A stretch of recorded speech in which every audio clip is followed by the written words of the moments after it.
இப்போ சென்னையில ரெண்டே பேருக்கு நடுவுல தான் போட்டி. ஒன்னு இஎம்ஐ, இன்னொன்னு ரெண்ட். போரூர், காட்டுப்பாக்கம். ரெண்டட் ஹவுஸ்னா உங்க ரெண்ட், அவங்க அசர்ட். ஓன் ஹவுஸ்னா உங்க இஎம்ஐ, உங்க assert. For bookings call 8682089820. Stepstone Viram Phase 2. காட்டுப்பாக்கம்ல premium 2 and 3 BHK apartments. Just 79 lakhs all inclusive. தமிழ்நாட்டோட உரிமையை அடகு வைத்து விட்டார் முதலமைச்சர் திரு விஜய் அப்படின்ட்டு எதிர்க்கட்சித் தலைவர் திரு உதயநிதி ஸ்டாலின் ஒரு குற்றச்சாட்டை முன் வச்சிருக்காரு. இதை எப்படி சார் பார்க்குறீங்க? இவங்களுக்கு அரசியல் பண்ணுறதுக்கு ஏதாவது ஒன்று வேணும். சுதந்திரத்துக்கு முன்பே இருந்த ஒரு பிளான் இன்னும் நடக்கலை. 2018 ஒரு டீட்டெயில் ப்ராஜெக்ட் ரிப்போர்ட்டை அணைக்கட்டுறதுக்கு ஒரு டீட்டெயில் ப்ராஜெக்ட் ரிப்போர்ட்டை கர்நாடகா ரெடி பண்ணிச்சு. அதை எடுத்துகிட்டு போய் சென்ட்ரல் வாட்டர் கமிஷனை கொடுத்தாங்க. அவங்க வாங்கி வச்சுக்கிட்டாங்க. அப்படியே கிடக்கு, என்னமே நடக்கல. இது அவங்களுக்கு ஒரு அரசியல் டூலுங்க கர்நாடகாவுக்கு. அது எந்த திசையில் பார்த்தாலும் அணையை கட்டவே முடியாது. அடுத்த வரப்போகிற அசம்பிளி எலெக்ஷனுக்கு அரசியல் பண்ணிட்டு இருக்காங்க. அரசியல் பண்ணுறதை தாண்டி அவங்களுக்கு ஒன்றும் தெரியும். அதையும் கூட ப்ராப்பராக பண்ணுறாங்கன்னா இப்போ எதுக்கு அணை பிரச்சனை? ஒரு ஆறு ஒரு மாநிலத்தில் துவங்கி இன்னொரு மாநிலத்துக்கு போயிடுச்சுனாலே அது ஒரு மாநிலம் மட்டும் அதில் எதுவும் முடிவெடுக்க முடியாது. தாவேக ஆட்சியில் இருக்கிறது வரையில் ஒரு செங்கலை கூட அவர்களால் வைக்க முடியாது. ஐபிடிஎஸ் திருநாவுக்கரசை வச்சு நம்பி இவ்வளோ பெரிய ஆப்ரேஷனை வச்சு பண்ணுறதுக்கு முயற்சி பண்ணியிருக்காங்க. இப்போ இவன் ஜோக்கரா இல்லையா? அரசு பணிகள் கொடுத்தார்ல திரு விஜய் அவர்கள், அதையும் இப்போ கோர்ட் ஸ்ட்ரைக் டவுன் பண்ணியிருக்கு. இது ஒரு பின்னடைவாக பார்க்குறீங்களா? பின்னடைவு இல்லைங்க. இதுக்கு பின்னாடி யாருக்கா? அந்த கோர்ட்டில் கேஸ் போட்டது யாரு? நாம் தமிழர் கட்சி அவர்களுடைய வழக்கறிஞர். அது மட்டும் இல்லை, இன்னும் 2 பேர் இருக்காங்க. அப்புறம் மனிதநேய ஜனநாயக கட்சி, தமிழ்முன் அன்சாரி கட்சியுடைய முக்கிய நபர். இவங்கெல்லாம் யாரு? யாருடைய இயக்கத்தில்? இப்போ திமுகவுடைய இயக்கம். டிஎம்கே தூண்டுதல் தாங்க. கொள்கை கோட்பாடு என்பது மாறிக்கொண்டே இருக்கின்றல. நேற்று சரி என்றது இன்னைக்கு தவறு, இந்த தவறு என்பது நாளைக்கு சரி. அப்படின்னா என்ன அர்த்தம்? என்ன சொல்ல வர்றாரு? என்ன வேணாலும் எப்போ வேணாலும் மாறும், நான் மாறிட்டேன் அப்படின்றாரு. பாஜகவோட ஆட்சி தான் மறைமுகமாக நடக்குதுங்கிறாரு. என்ன சொல்ல வர்றாரு? அவருக்கு என்ன சொல்ல வர்றாருன்னு அவருக்கு புரியலன்னு நினைக்கிறேன். ஆளுநர் ஷானவாஸ் திருமா சொல்றதை கேட்கணுமா? கேட்கணும், கண்டிப்பாக. அவர் கேட்குற மாதிரி தெரியலையே. திருமா என்ன சொல்றாரு? அவர்கள் விரும்பி இருந்தால் அதிமுக பாஜகவிடம் போயிருக்கலாம், எந்த பிரச்சனையும் இல்லாமல் ஆட்சி அமைச்சர் சொன்னார். ஆனால் அவர் இந்தி கூட்டணி எம்எல்ஏக்களை தான் விரும்பினார். Secular politics. அப்போ அவர் செக்குலர்ன்றதை ப்ரூவ் பண்ணுறாரு. உண்மையான செக்குலரு. இந்த திமுக மாதிரி போலி செக்குலர்லாம் கிடையாது.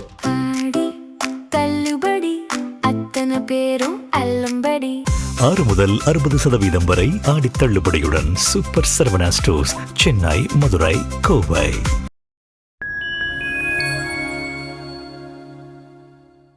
ஃபைன் டைம் நேயர்களுக்கு வணக்கம். இன்று நம்மோடு இணைந்திருப்பவர் தாவேகாவின் தேசிய செய்தி தொடர்பாளர் திரு ஃபெலிக்ஸ் ஜெரால்ட் அவர். சார் வணக்கம். சார் வணக்கம் சார். எப்படி சார் இருக்கீங்க? நல்லா இருக்கேன் சார். சார், மேகதாது அணை விவகாரத்தில் தமிழ்நாட்டோட உரிமையை அடகு வைத்து விட்டார் முதலமைச்சர் திரு விஜய் அப்படின்ட்டு எதிர்க்கட்சித் தலைவர் திரு உதயநிதி ஸ்டாலின் ஒரு குற்றச்சாட்டை முன் வச்சிருக்காரு. இதை எப்படி சார் பார்க்குறீங்க? இப்போ என்ன நடந்துருச்சு? இப்போ மேகதாது அணை ஒன்றும் அணை எதுவும் கட்டலை இப்போ வரைக்கும். இல்லைங்க, உண்மையில அது கட்டவே முடியாது. ஒரு செங்கல் எடுத்து வைக்க முடியாது. இவங்களுக்கு அரசியல் பண்ணுறதுக்கு ஏதாவது ஒன்று வேணும். உண்மையிலே இது சுதந்திரத்துக்கு முன்பே இருந்த ஒரு பிளான் இன்னும் நடக்கலை. 2018 ஒரு டீட்டெயில் ப்ராஜெக்ட் ரிப்போர்ட்டை அணைக்கட்டுறதுக்கு ஒரு டீட்டெயில் ப்ராஜெக்ட் ரிப்போர்ட்டை கர்நாடகா ரெடி பண்ணிச்சு. அவ்வளோதான். அந்த டீட்டெயில் ப்ராஜெக்ட் ரிப்போர்ட்டை தாண்டி ஒன்றுமே நடக்கலை. அதுவும் நான் இப்போ சொல்கிறது 2018, கிட்டத்தட்ட 8 வருஷத்துக்கு முன்னாடி. ஓகே, அதை எடுத்துகிட்டு போய் சென்ட்ரல் வாட்டர் கமிஷனை கொடுத்தாங்க. அவங்க வாங்கி வச்சுக்கிட்டாங்க. அப்படியே கிடக்கு, என்னமே நடக்கல. அந்த ப்ராஜெக்ட் ரிப்போர்ட்டை அப்ரூவ் பண்ணுறதுக்கு சென்ட்ரல் வாட்டர் கமிஷனுக்கு அதிகாரமே கிடையாது. அது இல்லாமல் அது காவிரி வாட்டர் மேனேஜிங் போர்டு அதுக்கு வரணும்.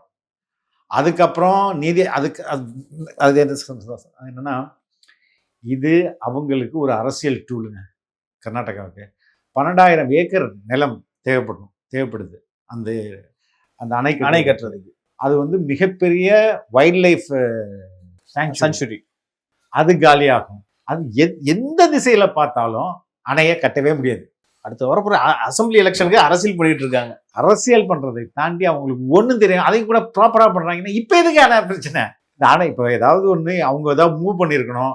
இல்லை, இப்போ நாங்கள் டீட்டெயில் இப்போ ப்ராஜெக்ட் ரிப்போர்ட் கொடுத்து 8 வருஷம் ஆச்சு, என்ன நடவடிக்கை எடுத்தீங்க அப்படின்னு நடவடிக்கை எடுக்கலை. ஏதாவது ஒரு லெட்டர்னாச்சும் எழுதியிருக்கணும். எதுவுமே நடக்காத ஒரு போது இப்போ இந்த குதிப்பு எதுக்கு? அதுக்காக தான் இன்னொரு கேள்வி கேட்கறேன் சார். முதலமைச்சர் திரு விஜய் அவர்களே இப்ப நேரடியா போயிட்டு பேச்சுவார்த்தை நடத்தக்கூடாது அப்படின்ற விஷயமும் கொண்டு வராங்களா, அது எதுக்கு சார்? ஏன் சரி, ஃபர்ஸ்ட் இன்னும் அதிகாரப்பூர்வமா அறிவிப்பு வரல போறது பத்தி. ரெண்டாவது, உலகத்தில் உள்ள எல்லா பிரச்சனைகளுக்கும் இறுதியான தீர்வு பேசி தீர்க்கிறது தான். நீங்க போரா இருந்தா கூட போர் எதுக்கு நடத்துவாங்கன்னா பேசி தீருங்க அப்படின்னு தான் போரே. கடைசியா you have to sit across the table and speak, make things smooth. MGR 2 முறை போய் 2 முதல்வர்களை, குண்டுராவ் அதுக்கப்புறம் ஹெக்டே, 2 பேரை போய் பார்த்துருக்காரு. பார்த்து இதே காவிரி பிரச்சனையை பத்தி பேசியிருக்காரு. பேசுறதுல என்ன தப்பு? இவங்களால அது பண்ண முடியாது. அரசியல் பண்ண முடியாது. அது அரசியல் தான் இவங்க பண்ணுவாங்களே ஒழிஞ்சு ஆக்கப்பூர்வமா எதுவும் பண்ண மாட்டாங்க. இவங்க 5 வருஷம் ஆட்சியில் இருந்தாங்களா, அவங்களுக்கு தெரியாத என்ன நடந்திருக்கும், நடக்க முடியாதுன்ட்டு? அவங்களுக்கு நல்லா தெரியும், அவங்களுக்கும் நல்லா தெரியும். அரசியல் பண்றதுக்கு உங்களுக்கு ஏதாவது ஒன்று வேணும். அதுதான் இங்க நடந்தது. சார், இவங்க சைடு இருந்தா பரவாயில்ல. இப்ப சென்ட்ரல் மினிஸ்டர் என்ன சொல்லியிருக்காருன்னா, தமிழ்நாடோட ஒப்புதலே தேவையில்ல, ஆனா கட்டலான்ற மாதிரி சொன்னாரு. அது எப்படி சார்? அது எப்படி சொல்ல முடியும்? அவரும் அரசியல் தான் பண்ணுவாரு. அதாவது இன்டர்ஸ்டேட் வாட்டர் தொடர்பான சட்ட விதிகளும் இருக்குது. அந்த சட்ட விதிகளே ஒரு லோவர் ரைப்பரேரியன் ஸ்டேட்டோடைய அனுமதி இல்லாம நீங்க பண்ண முடியாது. எந்த 2, அதாவது ஒரு ஆறு ஒரு மாநிலத்தில் துவங்கி இன்னொரு மாநிலத்துக்கு போயிடுச்சுனாலே அது ஒரு மாநிலம் மட்டும் அதில் எதுவும் முடிவெடுக்க முடியாது. அதே மாதிரி நமக்கு 2018 பிப்ரவரியில வழங்கப்பட்ட காவிரி தீர்ப்பும் ரொம்ப தெளிவா சொல்லுது, Karnataka has no right to alter. So கோர்ட்டோடைய தீர்ப்பும் ரொம்ப தெளிவா இருக்குது. கர்நாடக அரசு காவிரி அந்த நதிநீர் பாயும் அந்த ஓட்ட போக்கை ஆல்டர் பண்ணக்கூடாதுன்னு சொல்லியிருக்காங்க. அப்ப எந்த ஸ்ட்ரக்சரும் கட்டக்கூடாது. அப்ப இப்படி எல்லா விதத்திலும் இருக்கும்போது எப்படி முடியும்? முடியவே முடியாது. தாவேக ஆட்சியில் இருக்கிறது வரையில் ஒரு செங்கலை கூட அவர்களால் வைக்க முடியாது. அது கேட்டதுக்கு உதயநிதி அவர்கள் என்ன சொல்லியிருக்காருன்னா, இவரோட படம் பாதிப்பு அங்க வந்துடக்கூடாதுன்றதுக்காக போய் பேச போறாங்க. பைத்தியகாரத்தனமா இருக்குதுங்க. படம் எப்பயோ ரிலீஸ். இவங்க ஐயோ விட்டுறதுல ஒரு லாஜிக்கே அளவே இல்லாம போறாங்க. லாஜிக் இல்ல, ஃபர்ஸ்ட் லாஜிக் இருக்கணும்ல. கண்டிப்பா லாஜிக்கே இல்லாம ஒரு மக்கள் தானே சிரிப்பாங்க. உங்களுக்கு ஜோக்கரா தானே சிரிப்பாங்க. மக்கள் முன்னாடி அவங்க ஜோக்கரா பார்க்க ஆரம்பிச்சு. ஆமா, அவங்க ஜோக்கர். ஏங்க, ஒரு ஐபிடிஎஸ் திருநாவுக்கரசை வச்சு நம்பி இவ்வளவு பெரிய ஆபரேஷனை வச்சு பண்றதுக்கு முயற்சி பண்ணிருக்காங்க. இவன் ஜோக்கரா இல்லையா? புரியுதுங்களா? இதனை இவன் முடிப்பான் என்று ஆய்ந்து அந்த ஆய்வே கிடையாது. திருக்குறளே மேற்கோள் காட்டி. Right sir. இது ஒரு சைடு இருக்கிறப்ப அந்த அரசு பணிகள் கொடுத்தார்ல திரு விஜய் அவர்கள், அதையும் இப்ப கோர்ட் ஸ்ட்ரைக் டவுன் பண்ணிருக்கு. இது ஒரு பின்னடைவா பாக்குறீங்களா சார்? பின்னடைவு இல்லைங்க. இதுக்கு பின்னாடி யாருக்கா? அந்த கோர்ட்ல கேஸ் போட்டது யாரு? நாம் தமிழர் கட்சி அவர்களுடைய வழக்கறிஞர். அது மட்டும் இல்ல, இன்னும் 2 பேர் இருக்காங்க. அப்புறம் ஜனநாயக கட்சி, தமிழ்முன் அன்சாரி கட்சியுடைய முக்கிய நபர். இவங்க எல்லாம் யாரு? யாருடைய இயக்கத்துல? இப்ப திமுகவுடைய இயக்கம். டிஎம்கே தூண்டுதல் தாங்க. முழுக்க இப்ப சீமான் அவர்கள் திமுக கண்ட்ரோல் போயிட்டாரா? போயிட்டேன். இது தெரியல உங்களுக்கு? ரைட்டு. என்னதான் சார் அவர் என்ன பிளான்ல இருக்காரு? மீதி இந்த 4% எப்படி சார் காப்பாத்திக்க? அதுவும் போயிடும். வரக்கூடிய உள்ளாட்சி தேர்தல் அதுவும் வாஷ் அவுட் ஆகும் போதா? கொள்கை கோட்பாடு என்பது மாறிக்கொண்டே இருக்குன்றல. நேற்று சரி என்றது இன்னைக்கு தவறு, இந்த தவறு என்பது நாளைக்கு சரி. அப்படின்னா என்ன அர்த்தம்? என்ன சொல்ல வர்றாரு? என்ன வேணாலும் எப்போ வேணாலும் மாறும். நான் மாறிட்டேன் அப்படின்றாரு. சரி, அப்படி மாறதா இருந்தா ஏன் விஜய் பக்கம் வந்துருக்கலாம்? ஏன் சேர்த்துக்கிட்டா தானே? சேர்த்துக்கிட்டா தானே இந்த ஒரு கண்டிஷன் இருக்கு. ஆமா, பாவம் சார். ஒரு காலத்துல சப்போர்ட் பண்ணிட்டு இருந்தாரு திரு விஜய் அவர்களுக்கு. பாவங்க. அவங்க கட்சியில உள்ளவங்களே அவரை காலி பண்றாங்க. அது அவருக்கு தெரிய மாட்டேன். கை விட்டுக்கிட்டு இருக்காங்க. இல்ல, காலி பண்றாங்க. காலி பண்றாங்க. ஆனா இவர் மட்டும் வகையா கார்லாம் புதுசா வாங்கிட்டு இருக்காரு. அவருடைய விருப்பம். Okay sir. சார், இது ஒரு பக்கம் இருக்கிறப்ப இப்ப மனோன்மணியம் சுந்தரனார் அந்த யூனிவர்சிட்டியில பாத்தீங்கன்னா தமிழ் தாய் வாழ்த்து அந்த சர்ச்சை எழும்பி இருக்கு. தொடர்ந்து இந்த 2 மாசம் தாவே காட்சியில இந்த சர்ச்சை எழும்பிக்கிட்டே இருக்கு. இது என்ன தீர்வு சார்? சரி, இதற்கு தீர்வு இது மத்திய அரசு அவங்களுக்குன்னு ஒரு புரோட்டோகால் வச்சுருக்காங்க. அந்த protocol applicable to where governor appears. அந்த இடத்தில் நம்ம அதிகபட்சம் என்ன பண்ண முடியும்? அந்த நிகழ்ச்சியை புறக்கணிக்க முடியும். அது புறக்கணிச்சிட்டாங்க. அமைச்சரும் போல. ஆமா, அமைச்சர் புறக்கணிச்சிட்டாரு. ரைட். ஆனா போன ஆட்சியில பாத்தீங்கன்னா எப்போ இந்த சர்ச்சை வந்துகிட்டே இருந்துச்சு. தமிழ் தாய் வாழ்த்துல இவங்க தமிழர்களோட உரிமையை விட்டு கொடுக்குறாங்களான்ற அரசு. அன்னைக்கு இது மாதிரி ஒரு ஸ்டாண்டிங் ஆர்டர் இல்லை. ஆனா இன்னைக்கு ஸ்டாண்டிங் ஆர்டர் இருக்குது. மத்திய அரசு அது சரி பண்ண, அது மாத்துறதற்கு நம்ம பேசுவோம். இதுக்கான ப்ரெஷர் கொடுக்குறாங்களா சார் கவர்மெண்ட் சைட்ல இருந்து, தாவேகா சைட்ல? இல்ல, இப்போ இன்னைக்கு இப்போ ஏற்கனவே பிரைம் மினிஸ்டரை மீட் பண்ணும்போதும் தமிழக முதல்வர் பேசித்தானே வந்திருக்காரு. அந்தந்த மாநிலங்களுக்கு அந்தந்த மாநில பாடல்களை பாடுவதற்கு முதல் உரிமை தாரங்கள் கொடுக்குறாங்க. Right sir. சார் இது திரு ஆளூர் ஷானவாஸ் அவர்களுக்கு என்ன ஆச்சுன்னு தெரியல, தொடர்ந்து ஒரு விஷயத்த சொல்லிக்கிட்டே இருக்காரு. பாஜகவோட ஆட்சி தான் மறைமுகமா நடக்குதுங்கிறாரு. என்ன சொல்ல வர்றாரு? அவருக்கு என்ன சொல்ல வர்றாருன்னு அவருக்கு புரியலன்னு நினைக்கிறேன் நான். அவங்க தலைவர் சொல்வதைனாச்சும் அவர் கேட்கணும்ல. அவங்களும் கூட்டணியில இருக்காங்க. இல்ல கூட்டணியில் இருக்கிறது செகண்ட். ஷானவாஸ் வந்து திரும்ப சொல்றதை கேட்கணுமா? கேட்கணும், கண்டிப்பா கேட்கணும். அவர் கேட்கிற மாதிரி தெரியலையே. அவர் எதுக்கு அப்ப கட்சியில அவர் வச்சிருக்காரு? அவர் வந்து எந்த கட்சியில இருக்கிறாருன்னு அவருக்கே தெரியல. கண்ணாடியில நம்ம திமுக இருக்கிறோமா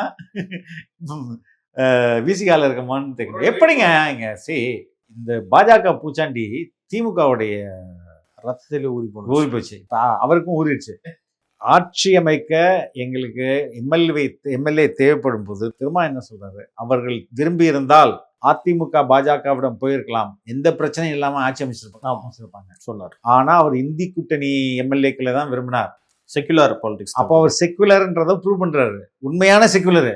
இந்த திமுக மாதிரி போலி செக்குலர்லாம் கிடையாது. அவருக்கு ஏதோ ஒரு விரக்தியில ஆளூர் வந்து புலம்பிக்கிட்டு இருக்கிறார். உண்மைக்கு எப்படி மக்கள் வந்து நம்புவாங்க அவர் சொல்றதுன்றது அவர் ஏதோ பேசணும்னு பேசிட்டு இருக்காருங்க. அதே மாதிரி இந்த நீட் தொடர்பான போராட்டம் வந்துச்சுல, அதுல கூட தாவேக அரசு தான் போட்டு கலைச்சு விட்டு ஆமா அப்படின்ட்டு இருக்காரு. ஏங்க நீட்டு போராட்டம்ன்ற பேர்ல பேசினவன் எல்லாம் மத்திய அரசு பத்தி பேசலையே. கடந்த 5 ஆண்டுகளா அந்த திமுக அரசை பத்தி பேசலையே. 100 நாட்கள் கூட நிறைவு செய்யாத தாவேகா வந்து தானே வந்து பேசிட்டாங்க. ஒரு படி மேல போய் ஜனநாயகனை பத்தி. ஆமா, ஜனநாயகனை பேசிக்கிறாங்க. அவன் நீட்டு வந்து அந்த போராட்டத்தை நீங்க கிளீனா பார்த்தா தெரியும். சிபிஐ பாலன் இல்லத்துல போராட்டத்தை நிறைவு பண்ணா சொன்னோடனே வந்து கல்பனை இது எப்படி போராட்டத்தை நிறுத்த போராட்டம் எதுக்குடா போராட்டம்? நாங்க தான் காக்ரோச் பார்ட்டி வந்து சொல்றாங்க, ஓகே எங்களோட கோரிக்கை நிறைவேற்றுச்சு, நாங்க முடிஞ்சிச்சு. எங்க கோரிக்கை நிறைவேற்றலாம். அப்ப நீங்க என்ன பண்ற? இப்போ இங்க எல்லாமே பல்வேறு முகங்கள் இருக்கும் திமுக. அது எப்போதுமே ஒரு சிங்கிள் ஃபேஸ்ல இருக்காது, பல ஃபேஸஸ்ல வரும். அதுல ஒரு ஃபேஸ் தான் ஆளூர் ஷானவாஸும் அதுக்கப்புறம் அந்த நீட் போராளிகளும். Right sir. அவங்க எக்ஸ்போஸ் ஆகுறன்றத ஒன்றும் புரியலையா சார்?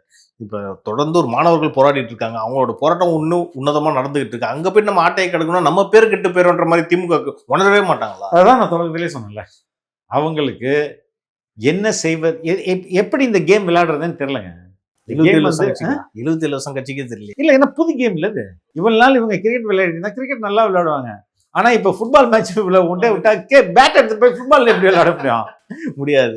அந்த இந்த கேம் அவங்க புரிஞ்சுக்கல, இவங்களுக்கு புரியாது. அதனால தொடர்ச்சியா எக்ஸ்போஸ் ஆகிட்டே தான் இருப்பாங்க. நேற்று கூட வந்து பாத்தீங்கன்னா திரு உதயநிதி அவர்கள் இப்ப அரெஸ்ட் பண்ணி உள்ள இருக்காங்களே சார், ஜெயில இருக்காருல்ல, மார்க்கண்டேயன் அவரை போய் பார்த்திருக்காரு. வெளியில வந்து பார்த்தோன்னே சோஃபா மாடல் ஆச்சு, எல்லாருமே விலைக்கு வாங்குறதே பொழப்பா வச்சிருக்காங்கன்றாரு. எப்படி சார் இன்னுமா சார் அந்த குதிரை பரவலுக்கு பேசிட்டு இருக்காங்க? அவர் வந்து அவருக்கு மெமரி ரொம்ப வீக்கு. ஏதாவது 2-3 பஞ்ச் லைன் தான் மனசுல வச்சுக்கணும், அதை மட்டும் ரிப்பீட்டா பேசிக்கிட்டே இருக்க முடியும், ரோபோ மாதிரி. அதுதான் அது. எங்க போனாலும் அவர் சோஃபா மாடல் அப்படின்னு சொல்லி முடிச்சிருங்க. சோஃபா மாடல் அதை தாண்டி அவருக்கு பேச தெரியாதுங்க. அறிக்கையில கூட அந்த சோஃபா மாடல் சொல்லி அதை தாண்டி என்ன 5 இல்ல 20 வருஷத்துக்கு சோஃபா மாடல் சொல்லிட்டே இருக்க வேண்டியதான். அவர் 20 வருஷம் திரு விஜய் அவர்கள் தான் ஆச்சு சார். உறுதியாங்க, அதுல எந்த மாற்றமும் இல்லை. ஏன் இல்லை சார் கேட்குறேன், மக்களோட மனநிலை எப்படி இருக்கு கிரவுண்ட்ல பார்த்த வரைக்கும் உங்களுக்கு? நீங்க சொல்லுங்க. எனக்கு தெரிஞ்சு ரொம்ப பாசிட்டிவா இருக்காங்க. ரொம்ப பாசிட்டிவா தான். இன்னைக்கு கூட ஒரு வீடியோ ஒன்று பார்த்தேன் ஒரு ட்விட்டர்ல. அவர் பேசுறவர் வந்து ஹைவேஸ்ல இருந்து பேசுறாரு. அந்த ஹைவேஸோடைய 2 மேம்பாலம்னா ஒயிட் வாஷ் பண்ணி கிளீனா இருக்குது. இதுக்கு முன்னாடி இந்த மேம்பாலத்துல அவர் சொல்றாரு, உதயநிதி வாழ்க, ஸ்டாலின் வாழ்க, வெங்காயம் வாழ்க, பச்சை மிளகா வாழ்கன்னு ஃபுல்லா செந்தில் பாலாஜி எல்லா மேம்பாலத்தையும் இது மாதிரி வாழ்கன்னு வச்சிருந்தான். இப்பதான் அது வந்து மேம்பாலம் மாதிரி இருக்குது, தூய்மையா இருக்குன்னு அவர் சொல்றாரு. மேம்பாலம் மட்டும் தான் தூய்மையா இருக்கா, தமிழ்நாடே தூய்மையா அடிச்சுட்டே இருக்கல. ஒரு அண்மையில ஒரு லேடி ஒருத்தன் அந்த ஆட்டோல போய் விஜயோடைய சிஎம் உடைய அந்த ஃபேஸ்க்கு ஒரு முத்தம் கொடுப்பாங்க. அதே மாதிரி போன ஆட்சியில வந்து ஒரு அம்மா காலை தூக்கி அடிக்கும். ஒரு வயசானவங்க ஸ்டாலின் பத்தி தப்பா பேசுவோம், வயசானவங்க ஒரு 75 இருக்கும், அவங்கள போய் அரெஸ்ட் பண்ணாங்க சார் ஆட்சியில. அப்படிப்பட்ட மனநிலை இருந்தவங்க எல்லாம் எப்படி சார் இவங்க எப்படி இருக்காங்க? இப்பதாங்க ஒரு ஜனநாயகம்னா என்ன, ஜனநாயகத்துல ஆட்சி எப்படி இருக்குன்னு மக்கள் பாக்குறாங்க. ஜனநாயகம் தேவையில்ல, ஜனநாயகம் தான் வேணும்ன்ற மாதிரி ஒரு போராட்டம்லாம் நடந்துச்சு. அவங்க கிடையாதுங்க, அவங்களுக்கு என்ன தெரியும்? ஏதாவது ஒரு தினம் ஒரு புலம்பல் மாதிரி தான்.